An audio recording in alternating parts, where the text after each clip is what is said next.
Mukavaa perjantaita, se on punneruspäivä 64. Ennen kuin lähdetään punnertelemaan, niin muistutus huomisesta. Hyvinvointimessut kauppakeskus Myyrmannissa 11-15. Tuu punnertaan mun kanssa.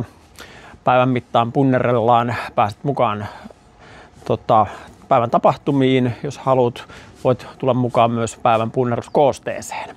Kaikille huomenna punnertaneille palkinto ja paljon muutakin tapahtumaa ja nähtävää kyseessä hyvinvointimessut tapahtumassa.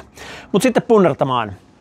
Kuten eilen sanoin, niin ei ollut vielä ajatusta oikein siitä, että mitä tänään tehdään, niin ajattelin, että kokeillaan pitkästä aikaa, kun ei tullut kokeiltu, että paljon menee punneruksia tänä päivänä. Otetaan alkuun 10 verryttelypunnerusta, sen jälkeen pieni tauko ja punnerellaan niin kauan kuin huvittaa ja sitten ehkä loppuun muutama vielä palauttava verryttelypunnerus.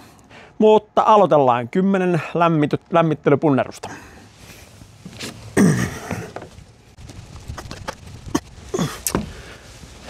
Olipas jotenkin jäykässä kunnossa toi yläkroppa. Saa nähdä, montako punnerusta menee tänään. Vähän jännittää.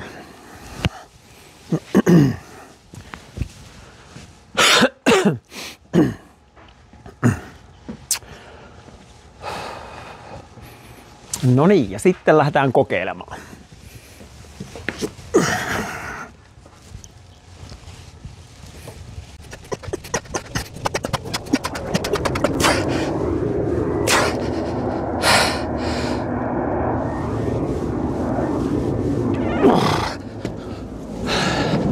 No, jätettiin 3-5. En tiedä, saatoin mennä vähän laskussa sekaisin, mutta oletetaan, että se oli 3-5.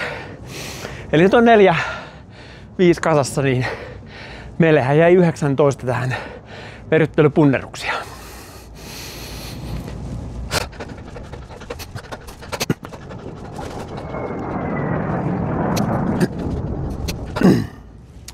No niin, ja otetaan ne 19 pois sieltä kuleksimasta, niin päästään lenkille.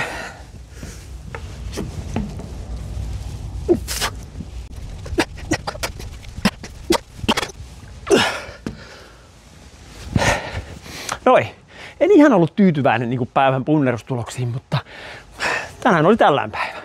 Että ei, huomenna jatketaan siellä Myyrmännissa.